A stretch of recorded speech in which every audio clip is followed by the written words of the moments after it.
RFI Convida. Márcia Bechara.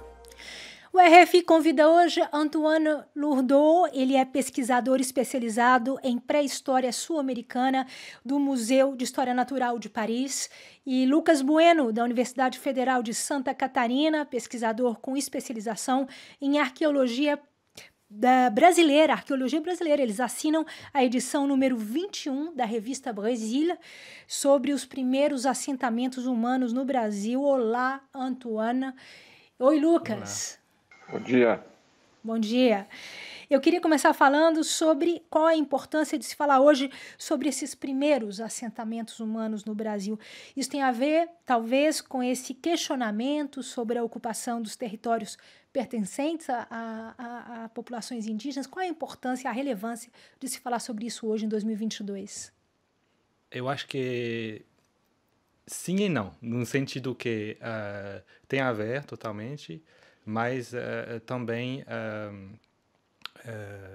está vinculado a questionamentos que ultrapassam esse questionamento, porque quando a gente estuda esses tempos remotos, esses primeiros momentos da história do território brasileiro, claro que se refere a populações que são antepassadas das populações indígenas atuais. Então, nisso não tem um vínculo claro e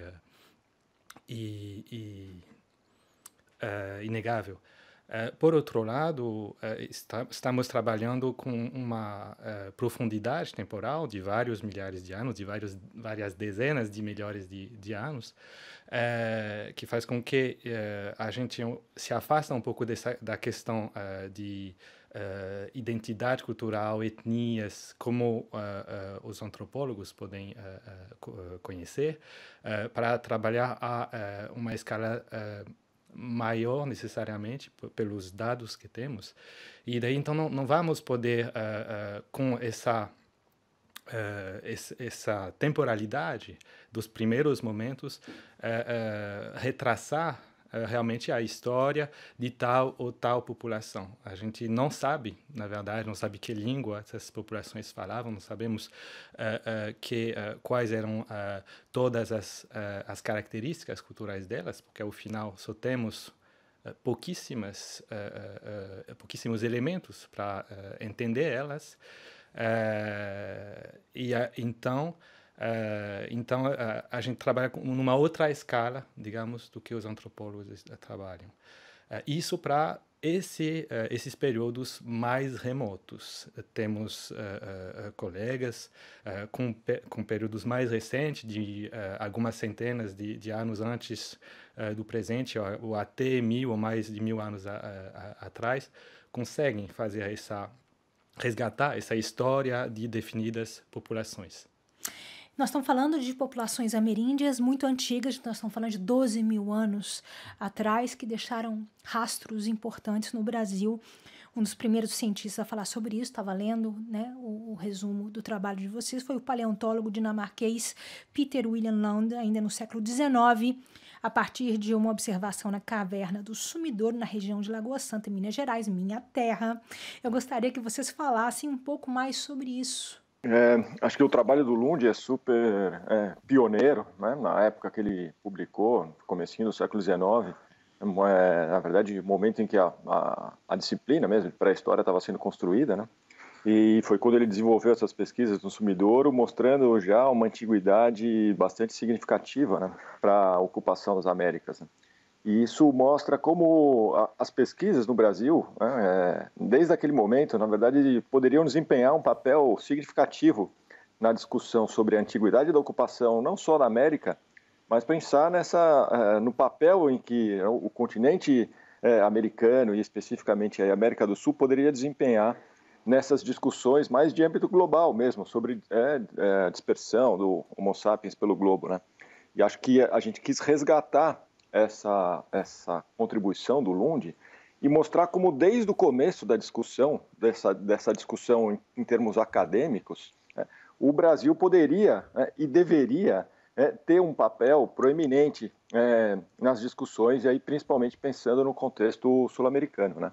E acho que a ideia nossa, justamente nesse momento, é resgatar esse papel, né? A gente tem dados super relevantes, dados que são quase que específicos e únicos para o continente, que são resultado de pesquisas realizadas no Brasil, e por uma série de questões que a gente sabe que estão envolvidas, né, na produção de conhecimento acadêmico, na ciência, acaba que, né, barreiras linguísticas, uma série de questões, muitas das publicações e das produções acabam tendo, né, um pouco conhecimento, né, dificuldades com divulgação e com aceitação no establishment, né, acadêmico, né? E acho que a gente quis justamente resgatar essa importância, trazendo o trabalho do Lund e trazendo ao grande público uma série de questões novas que têm sido discutidas aí nos últimos anos na arqueologia brasileira, né?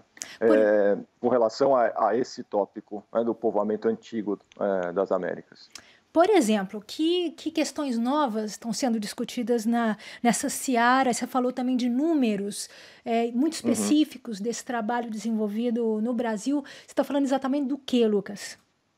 Então, a gente tem já, né, como o próprio Lund já dizia, a gente tem essas ocupações antigas e tem já, na verdade, desde meados do século XX, né, com uma série de pesquisas realizadas no Nordeste, no Centro-Oeste do Brasil, evidências de ocupações aí anteriores ao último máximo glacial, né? Ocupações aí há mais de 20 mil anos, por exemplo, né? O que, de uma certa maneira, né, entra em conflito com a principal proposta que foi hegemônica, né, construída principalmente pela Academia Norte-Americana, que propunha uma ocupação um pouco não tão antiga para as Américas, né? Mas a gente tem esses sítios aqui no Brasil, que já tem há meio século já apresentado essas datas aí anteriores a 20 mil, né, chegando até, né, talvez, né, 30 mil anos, quer dizer, coisas bem anteriores ao que a teoria mais aceita aí propunha e vem propondo ainda, né? Então, acho que a gente, né, tem a ideia de destacar isso, né? E acho que em termos, né, de novos dados também, acho que uma questão importante, está relacionada com a primeira pergunta que você nos fez, na verdade, é essa questão da gente enfatizar a antiguidade e a profundidade temporal de uma história relacionada aos povos ameríndios, aos povos originários das Américas, né? Então, não é de ontem que eles estão aqui há milhares de anos, e construindo territórios, paisagens que certamente formam um legado que nos chega até hoje. Então, acho que essas duas questões são questões, de uma certa maneira, novas, que estão sendo apresentadas no âmbito dessa discussão. Então, de um lado, né, da ponta, a antiguidade dessa ocupação, que tem contribuições que podem rever, né, as propostas, os modelos gerais sobre povoamento da América, e do outro lado da ponta, o contexto contemporâneo, né, que reforça a ligação dos povos ameríndios com a América do Sul, com esse lugar que a gente chama de Brasil hoje, mostrando, né, uma história, uma trajetória milenar, né, que os vincula, de fato, a essa terra, né? É engraçado que nós estamos falando de historiografia, de arqueologia, mas tem uma parte política também, que se desdobra a partir dessas novas descobertas, não é, Antônio? Tem sim, assim, o Lucas já assim, salientou bem os pontos chaves desse aspecto. Eu acrescentaria mais um aspecto, que é a posição tropical do Brasil, que se a gente pensa na nossa disciplina e sim, na visão clássica da nossa história profunda, falando a nível mundial dessa vez, na verdade, o que chamamos de pré-história foi definido principalmente a partir dos padrões europeus, devido à história da pesquisa. Então, existem percepções, ritmos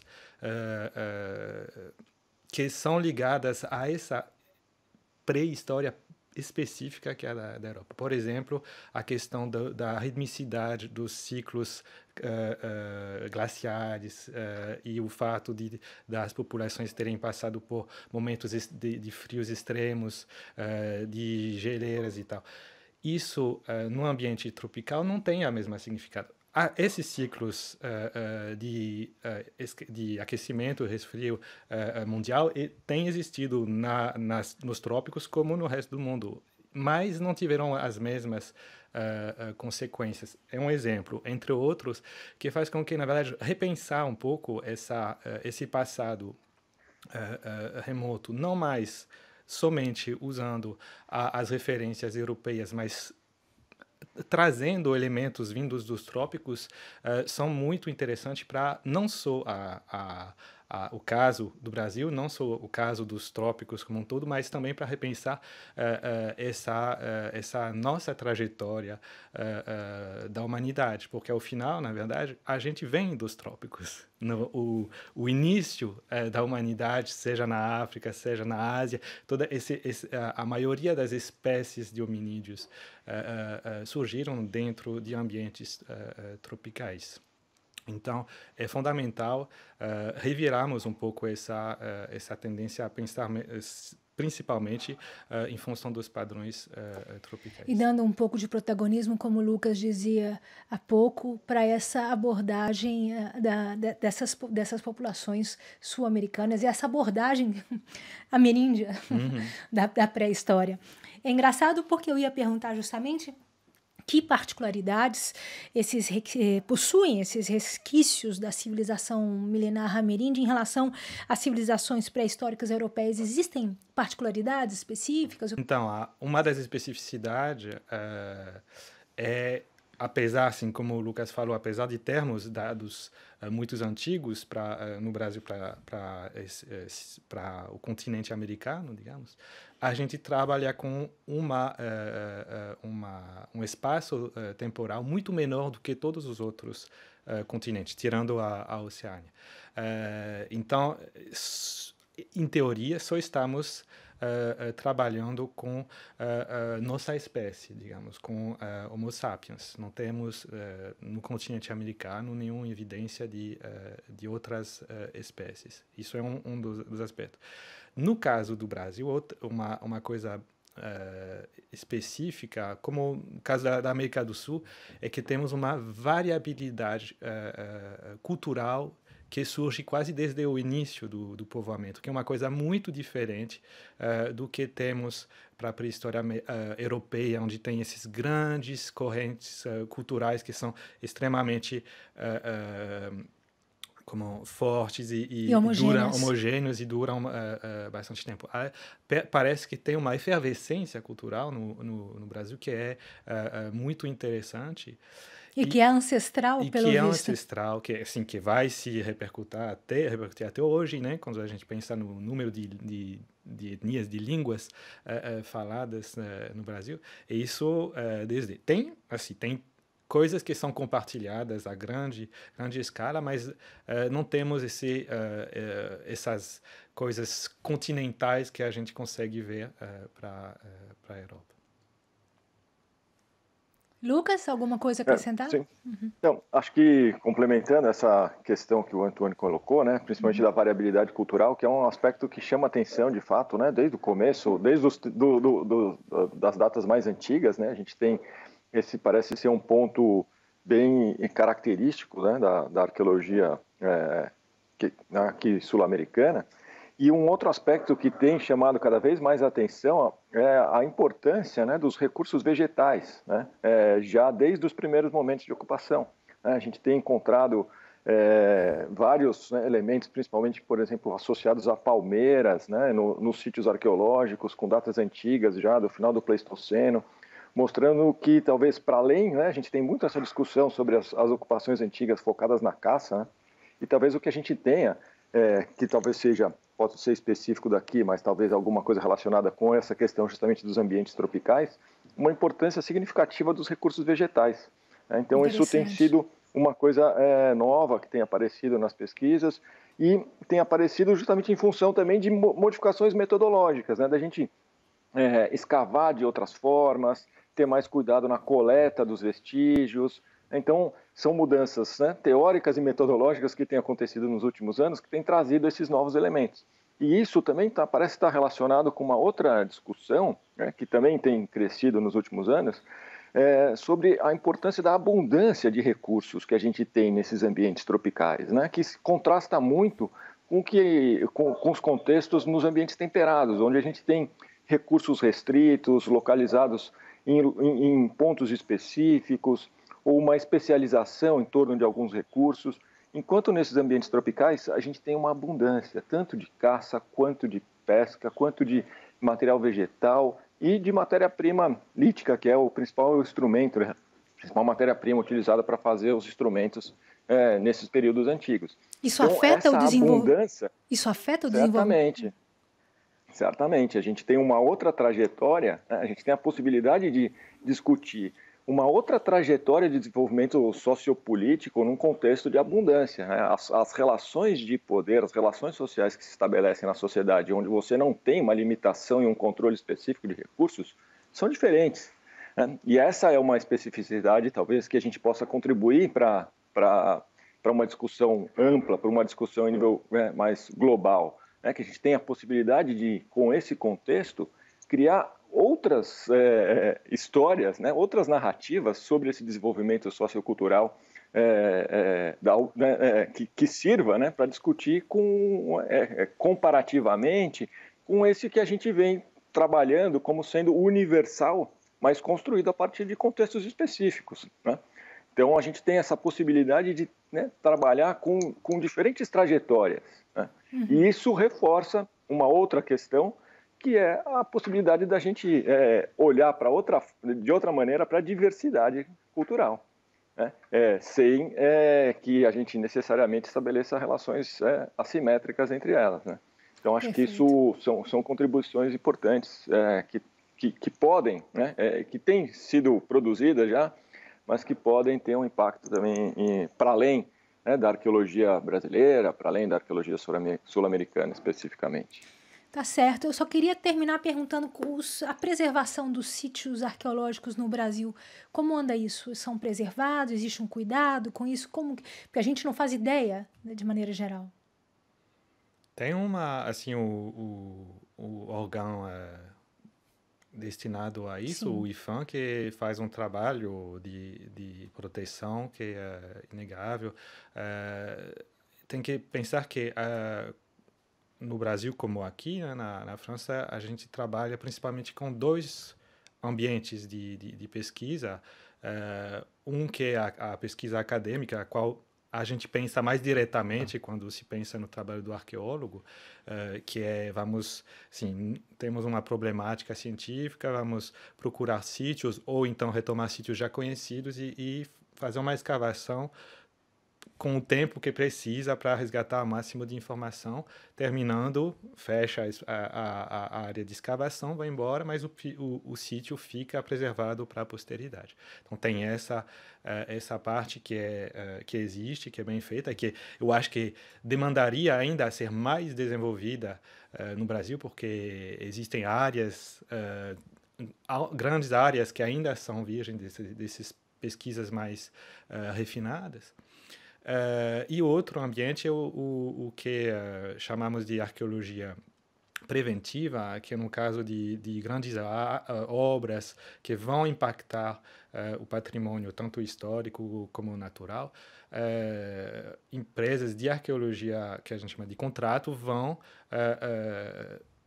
resgatar o máximo de informação na área que vai ser impactada pela obra, para liberar o terreno, e aí o sítio fica destruído. Normalmente não tem como voltar porque a obra impactou o sítio, mas teve um trabalho feito, geralmente suficiente, para caracterizar as grandes linhas desses sítios. O IPHAN faz um trabalho, faz o trabalho dele. Eu acho que o Lucas vai poder confirmar, mas eu acho que falta muito de recurso humano para poder fazer um trabalho condizente com a vastidão, né, do território brasileiro, mas o que pode fazer, faz. Tá certo. Lucas, tem alguma coisa para acrescentar? Sim, eu gostaria só de acrescentar, concordo com as questões todas colocadas pelo Antoine. Acho que, né, o IPHAN, né, que é o órgão responsável pela essa questão da conservação, da preservação dos sítios, né, tem atuado da forma como é possível. Mas, né, acho que é importante mencionar também que nos últimos anos, principalmente, né, nos últimos 3 anos, aí, o Brasil vem vivendo uma situação bastante complicada com relação a isso, né? Porque tem havido politicamente um certo ataque, né, a esses órgãos todos relacionados à preservação do patrimônio, patrimônio cultural, patrimônio arqueológico, principalmente a questões vinculadas às questões indígenas, né? Então a gente tem vivido uma situação bastante difícil com relação a isso no Brasil, né? Porque são ataques frequentes, né, do governo federal, principalmente, não só no sentido de desestruturar esses órgãos que realizam esse tipo de atividade, mas também de flexibilizar, né, as atividades que causam prejuízo, que causam danos a todas essas questões. Então, a gente, né, tem vivido essa situação relativamente tensa nos últimos anos, que assim, repercute e acaba resultando em uma série de situações bastante complicadas, como as que a gente tem visto nos últimos dias aqui no Brasil. E isso, certamente, né, é uma coisa que contradiz tudo aquilo que a gente estava falando antes, né? Assim, a importância que a gente tem, ou a profundidade cronológica que a gente tem de ocupações aqui no Brasil, a vinculação com os grupos indígenas, né? A importância disso para a gente entender melhor essa história profunda que a gente tem aqui na América do Sul. E, por outro lado, essa tensão com relação, né, principalmente às agências de fomento, né, e aos órgãos né, que deveriam estar estruturados para garantir com que isso tudo fosse preservado, estudado e tivesse o devido reconhecimento. Então, acho que isso é importante também a gente mencionar. A inação do governo federal atual barrando esse incrível desenvolvimento aí do trabalho de vocês nessa arqueologia, né, ameríndia, né, de 12, 20 mil anos atrás. Aí. Eu queria agradecer muito a participação de Lucas Bueno e de Antoine Lourdeau no RFI Convida de hoje. Muito obrigada. Obrigado.